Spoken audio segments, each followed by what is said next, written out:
Isang biglang natural na kalamidad ang pumayo sa Turkey nang mag-umpisa ang isang malalaking bagyo ng yelo mula sa kalangitan. Ang mga dimensyon nito ay napakalaki kahit nagdulot ito ng pagkagulat sa mga tao na humantong sa pagsasagawa ng pag-evacuate sa mga lugar na may pinakamataas na panganib. Ipinamahagi ng mga residente ng Turkey ang kanilang impresyon sa mga social network sa pamamagitan ng pag-post ng mga larawan ng mga umiiral na bato ng yelo at ng mga epekto nito.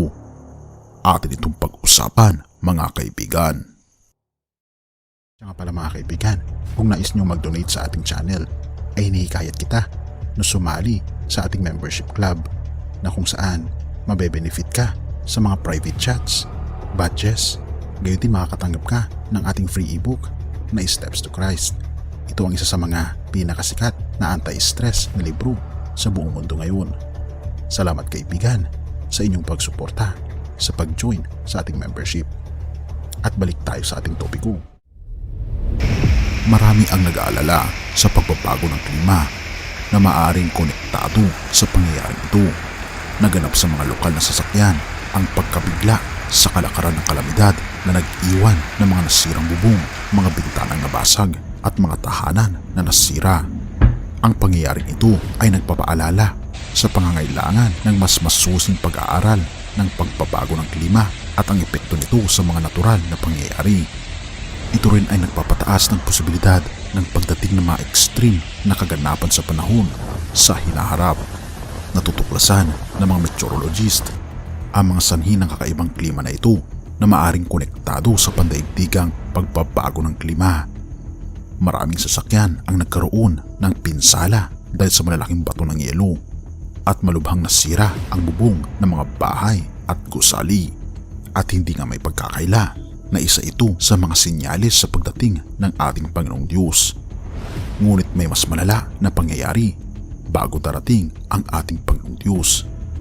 Pahayag 16 verse 17 to 21. Pagkatapos nito, ibinuhos ng ikapitong anghel ang laman ng hawak niyang mangkok sa himpapawid at may nagsalita ng malakas mula sa tronong nasa templo.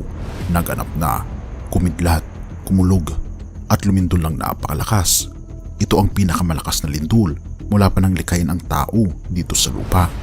Nahati sa tatlong bahagi ang malalaking lungsod at nawasak ang lahat ng lungsod sa buong daigdig. Hindi nga nakaligtas sa parusa ng Diyos ang tanyag na Babilonya. Pinainom siya ng Diyos ng alak mula sa kopa ng kanyang matinding puot. Umalis ang lahat ng mga pulo at nawala ang lahat ng mga bundok. Umulan ng malalaking batong yelo na tumitimbang ng halos 50 kilo bawat isa at nabagsakan ang mga tao. Nilapastangan ng mga tao ang Diyos dahil sa nakakapangilabot na salot na iyon.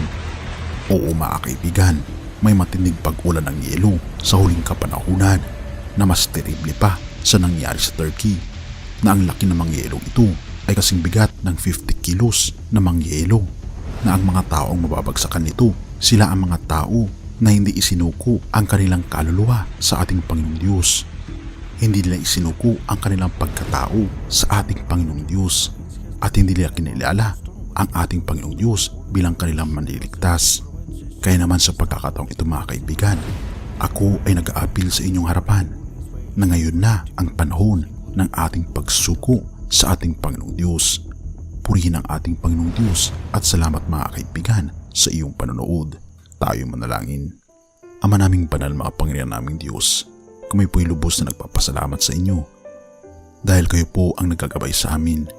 Kayo po ang nakakaalam na mga dapat po naming gawin upang sa ganun ay makaligtas kami sa mga salot na darating sa aming buhay at matatagpuan lamang po namin, Panginoon, ang kaligtasan sa pamamagitan ng aming Panginoon Kristo.